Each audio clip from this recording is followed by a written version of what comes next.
नमस्कार दोस्तों, मैं ओम प्रकाश स्वागत करता हूं आप सभी का आपके अपने से YouTube चैनल पर। दोस्तों, LCM और HCF पर आधारित प्रश्न हम लगातार कर रहे हैं और इन्हीं प्रश्नों पर आज के जो प्रश्न होंगे वो इनके मिश्रित प्रश्न होंगे। तो शुरू करने से पहले आप सभी लोग एक बार इन फॉर्मूलों पर जरूर ध्यान रखें, है ना। तो इन फॉर्मूलों को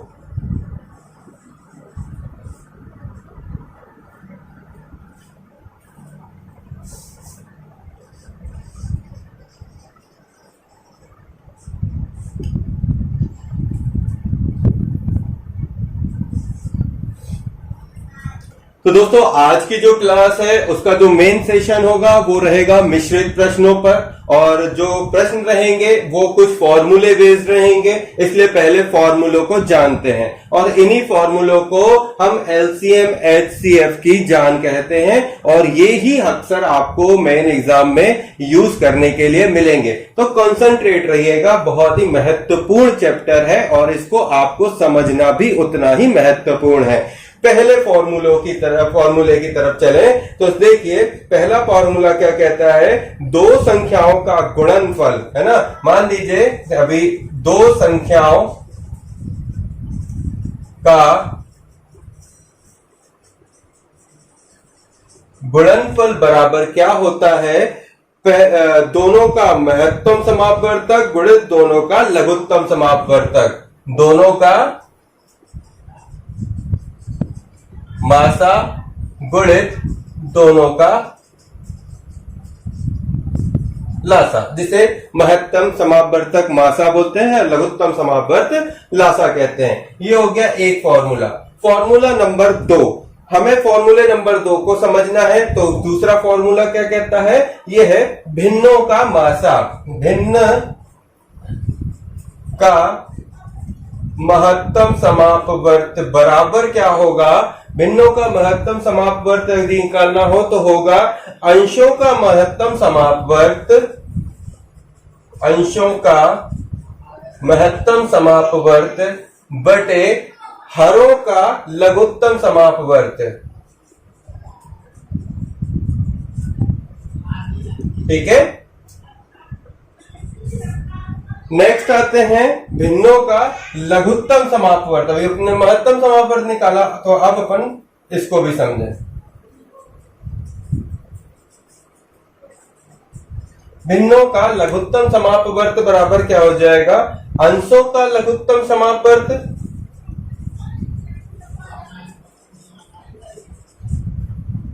बटे हरों का महत्तम समापवर्त। तो हमारे सामने ये 3 इंपॉर्टेंट प्रश्न होंगे और 3 इंपॉर्टेंट प्रश्नों को हल करने के लिए 3 प्रकार के हमारे पास फॉर्मूले होंगे। पहला फॉर्मूला एक बार रिपीट करते हैं। फॉर्मूला नंबर 1 कहता है दो संख्याओं का गुणनफल बराबर क्या होगा, दोनों संख्याओं का महत्तम समापवर्त गुणित दोनों संख्याओं का लघुत्तम समापवर्त। एक बार दूसरा फॉर्मूला, दो भिन्नों का महत्तम समापवर्त बराबर क्या होगा, तो भिन्नों का महत्तम समापवर्त बराबर होगा अंशों का महत्तम समापवर्त बटे हरों का लघुत्तम समापवर्त। यानी कि जो भी भिन्न है उससे यदि हमें भिन्न में जो भी भिन्न है उस भिन्न का यदि हमें महत्तम समापवर्त निकालना हो तो अंशों का महत्तम समापवर्त ले लेंगे और हरों का लघुत्तम समापवर्त ले लेंगे।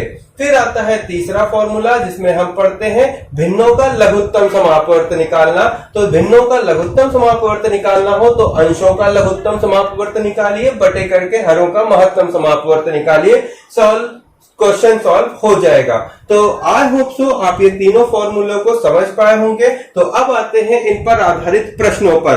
तो हम लेते हैं अब पहला प्रश्न। चलिए शुरू करते हैं। शुरू करने से पहले सभी लोगों से निवेदन करेंगे कि आप इस चैनल को सब्सक्राइब जरूर करिए, साथ ही चैनल को शेयर जरूर करिएगा और साथ ही इसे लाइक करना मत भूलिएगा। दोस्तों, हमारा निवेदन है कि आप हमारे साथ जुड़े और ज्यादा से ज्यादा हमें शेयर करें ताकि हम और भी लोगों तक इस मैथमेटिक्स के ट्रिक्स और बेसिक फॉर्मूलों के साथ लोगों तक पहुंच सकें। चलिए पहले प्रश्न पर आते हैं। प्रश्न की तरफ ध्यान से देखिए। पहला प्रश्न जो है वो हमारे पहले फॉर्मूले पर बेस्ड होगा और प्रश्न किस तरीके से आता है इसे समझिए। क्वेश्चन कह रहा है कि दो संख्याओं का महत्तम समापवर्त 11 है और लघुत्तम समापवर्त 693 है। यदि एक संख्या 77 है तो दूसरी संख्या ज्ञात करिए। तो हमने क्या पढ़ा था हमारे फॉर्मूले में, हमें बस उसे ही अप्लाई करना है। हमने पढ़ा था कि एक संख्या गुणित दूसरी संख्या बराबर क्या होता है, दोनों संख्याओं का महत्तम समापवर्त गुणित दोनों संख्याओं का लघुत्तम समापवर्त। याद हो तो हम इसे करते हैं। तो दो संख्याओं का गुणनफल मतलब पहली संख्या गुणित दूसरी संख्या, तो हम इसे लिख लेते हैं फॉर्मूले को। पहली संख्या का हम इसे गुणनफल लिखें या पहली संख्या लिखा रहने देते हैं, है ना। पहली संख्या गुणित दूसरी संख्या, पहली संख्या गुणित दूसरी संख्या बराबर दोनों संख्याओं का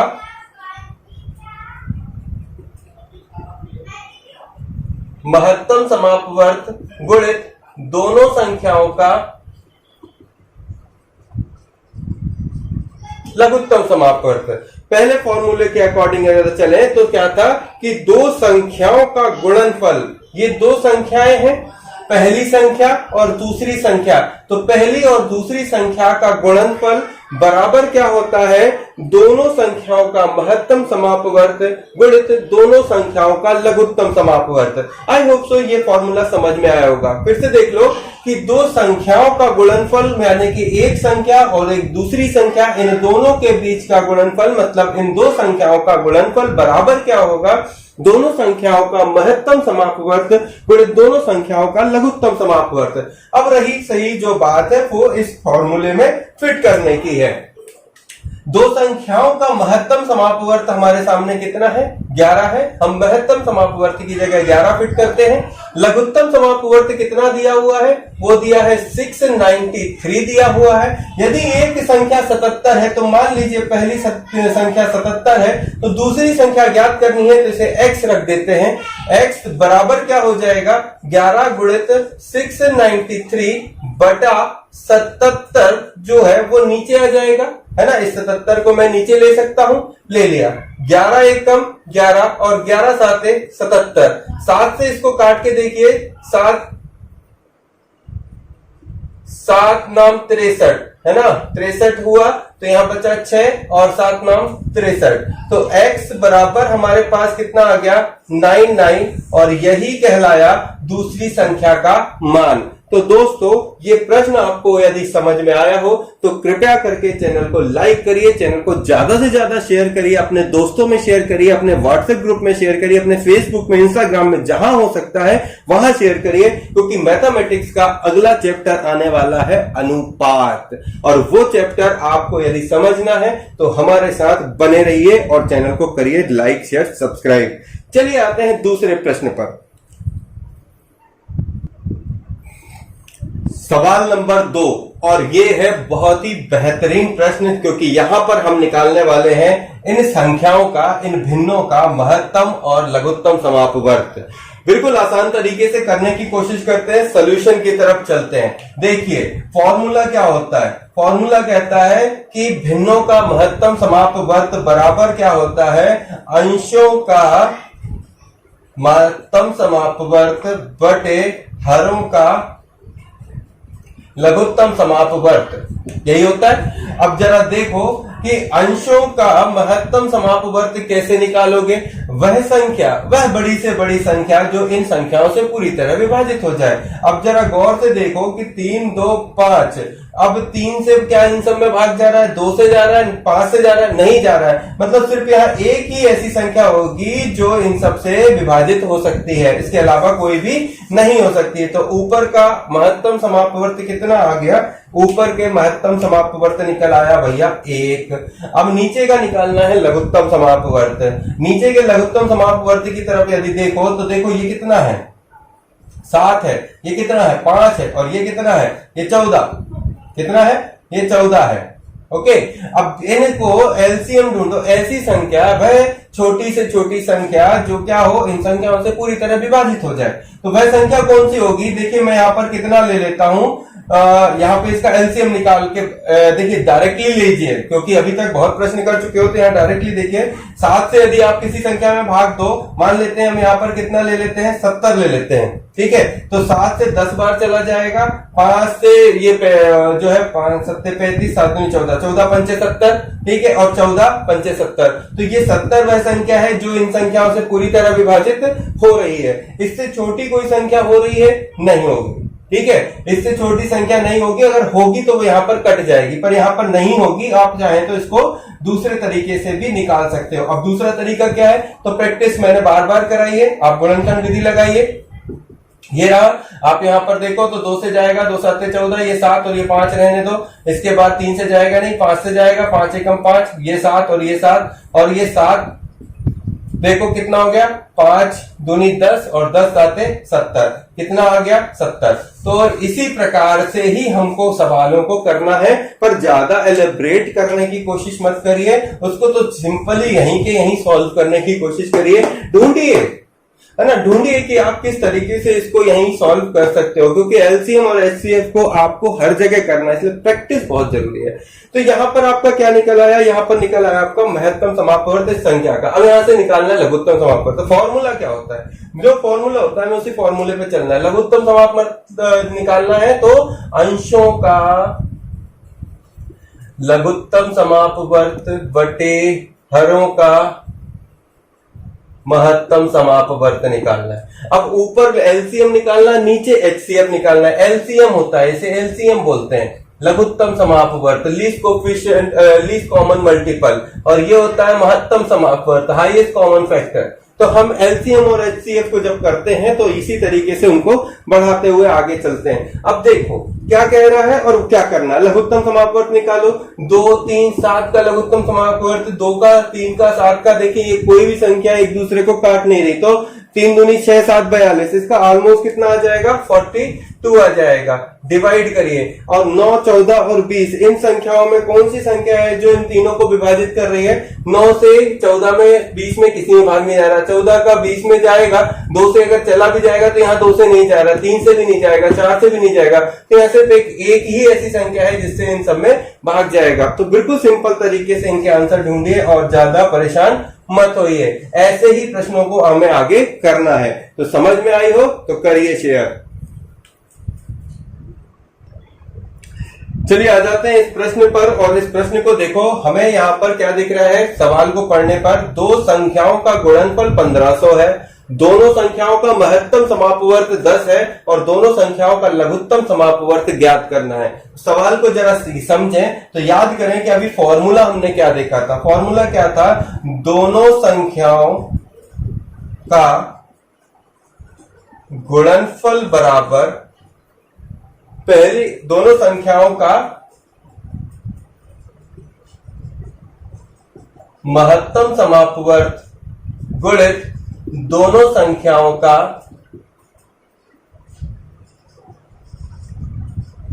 लघुत्तम समापवर्त। अब दोनों संख्याओं का गुणनफल कितना दिया है? दोनों संख्याओं का गुणनफल दिया है 1500, पुट कर दीजिए। दोनों संख्याओं का महत्तम समापवर्त कितना दिया है? 10 दिया हुआ है, पुट कर दीजिए। और लघुत्तम समापवर्त जो है वो निकालना है। इस 10 को मैं नीचे ले आऊं, 1500 के नीचे आ जाएगा, ठीक है। तो मैं इसे नीचे ले आता हूं, 1500 बटे 10 हो जाएगा, बराबर में x है, ये 0 से ये 0 कट जाएगा, तो x बराबर कितना आ जाएगा? 150। तो दूसरी संख्या, दोनों संख्याओं का लघुत्तम समापवर्त कितना हो जाएगा? 150 हो जाएगा, और यही निकालना था। तो पसंद आया तो करिए शेयर, करिए सब्सक्राइब। आगे बढ़ते,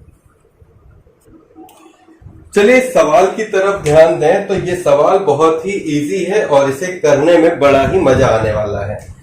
दो संख्याओं का लघुत्तम समापवर्त महत्तम समापवर्त का 28 गुना है। यानी कि क्या कहना चाह रहा है कि लघुत्तम समापवर्त महत्तम से 28 गुना है। तो महत्तम समापवर्त अगर x होगा तो लघुत्तम समापवर्त क्या हो जाएगा? 28x हो जाएगा। भाई महत्तम समापवर्त का 28 गुना है ना।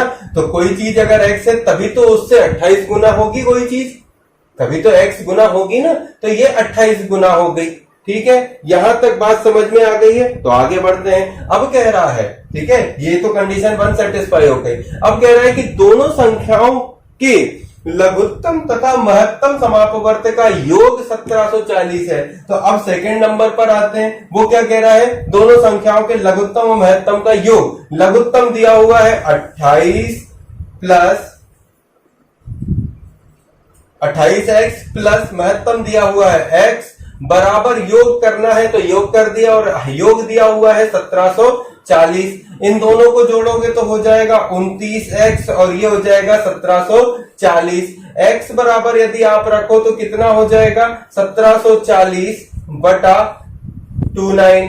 अब इनको काटें तो कटने के लिए आपको ये संख्या डायरेक्टली भाग देने में आ जाएगी, है ना। हम इसे भाग देके देखते हैं तो कितना हो जाएगा 174 में आप किसको 29 को भाग दे दो। 29 को भाग देगो तो देने के लिए क्या करो, देखो ये 29 है तो 30 समझ लो। तो 30 समझोगे तो 3 5 15 150 हो रहा है, और 3 6 18 6 ज्यादा हो रहा है, पर यहाँ भी एक संख्या कम है। तो हम इसे 6 से एक बार करके देखते हैं, नहीं होगा तो हम 5 से करेंगे।